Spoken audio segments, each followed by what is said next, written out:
My job is to shoot.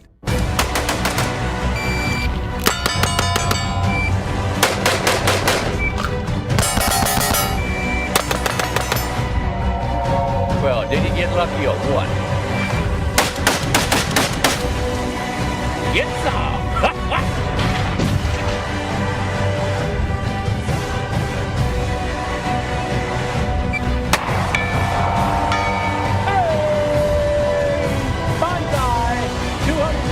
He did it. I mean, he did 8 rounds in 1 second on one target.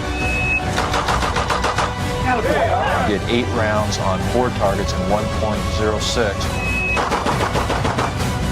The 6 shots, a reload, and 6 shots in 2.99 seconds. Stand by.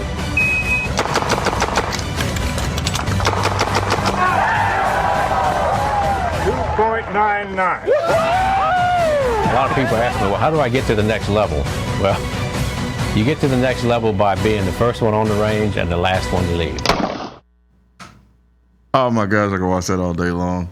I can watch that all day long. We were just having a blast in here just watching that.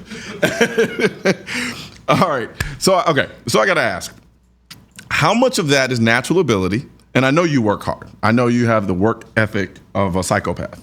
But how much do you think natural ability plays a part in your abilities and the work that you put in? Actually, when I first started pistol shooting, you would have laughed at me. It was so bad. Really? It was really terrible. 5-gallon bucket, 6 yards was pretty safe. It was pretty terrible. What the challenge of it to me was to just get better. Yeah. You know, and as I was progressing through the learning curve, I put a lot of time into it, and I've talked to a lot of people. I watched a lot of people shoot, you know, and then we try to mimic them. And one thing I was taught kind of early on is to really watch the guy ahead of you, because one day you might have to be in his shoes. As a youngster, that was kind of ingrained in me. Yeah. So I watch somebody else. I kind of watch everything that they do, their stance, their body language, how they approach things. So when I got into competition, I could kind of watch a guy and feed off of him. I didn't have to take a class from him, you know, and learn, you know. And I think one of my greatest assets as a competitor is that I've never had a perception of knowledge. Okay. And I'm 62 now, and I had to change my shooting style probably 4 major times in my career. Jesus. So if I would have accepted what I thought was correct, I would have been a dinosaur. So I have to keep evolving, and you have to keep your eyes open. That's what I always tell people. There's no right and wrong. There's only winning and losing. If I could get my big toe in that trigger guard and shoot faster, well, I would have it in there. You know, it doesn't make, you're just winning and losing, you know, so everything else doesn't matter. And every time I go to the range, I'm always playing with the way I stand, how I hold the gun, how I hold my face, everything, my distribution of weight. I want to try something different. I want to see, why does this not work? Yeah. I like this, so it's probably wrong. Let's try something different. I've noticed a consistent theme with you is, as long as you're in your comfort zone, you're probably not improving. Right. Yeah. Once you get comfortable, you quit learning. Yeah. Because you think it's right. Gotcha. And there's always the next level. That's what's great. That's what's really great about speed shooting. There's not a 100 score, like you shoot 10 shots and it's 10 points apiece. Yeah. If I shot that 2.99, in the back of my mind, I want to do it 290. I do it 290. You know, what was wrong there? Why didn't I do that? What part of my technique was wrong? So I constantly question everything I do, and my performances and my equipment, and I try to go at it in that angle. So it's now when you're training, and the thing that baffles me the most, well, actually, it's not even baffling. Is the thing that impresses me the most is your ability to do it on so many different platforms. We're not just talking about, you know, you're the fastest man in the world with a striker fired pistol. I mean, we're talking striker fired revolvers, a double action, single action. I mean, rifles, you name it. You shoot with the level of proficiency on all of those platforms that is unchallenged.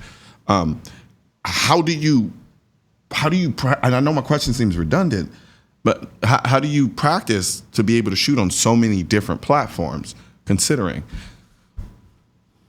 Well, that's one of my assets. Is I'll go out and get a different gun and go play with it. And shoot it as fast as I do one that I think I know how to shoot. Gotcha. Okay.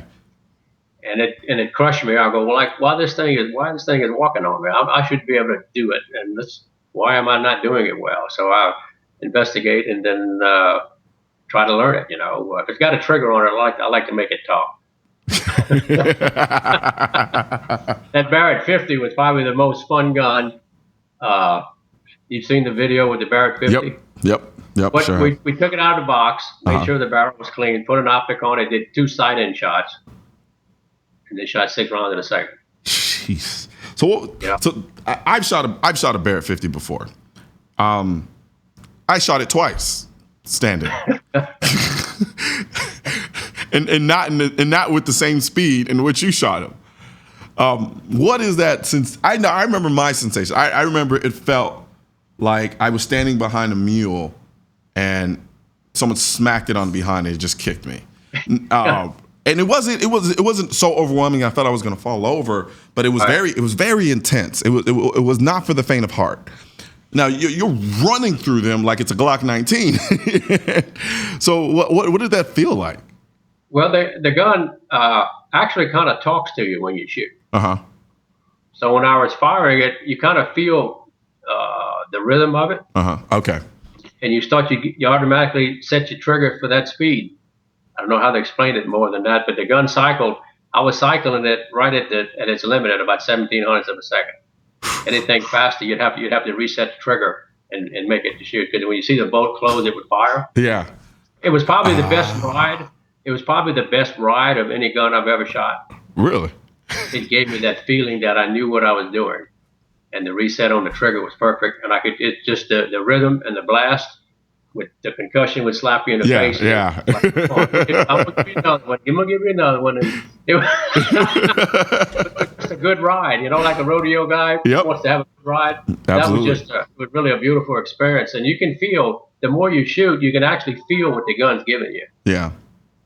Its impulse, its cycle time, how to reset the trigger, how to shoulder it, how much muscle to throw into it. And that's what a lot of people have problems with is they're that perception of what you got to do. Gotcha. It's talking to you the whole time. You're shooting a semi-automatic pistol. It's giving you all kind of information to process. How much muzzle flip? Is it going left or right? What is it doing? What's the cycle time? And then you just reset it and you ride it.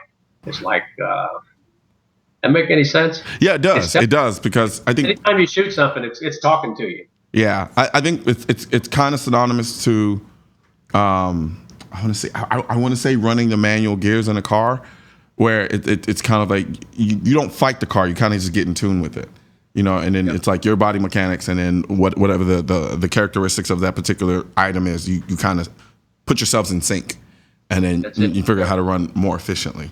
We're gonna take a quick break really quickly, and then we're gonna come back and we're gonna keep on talking guns. All right.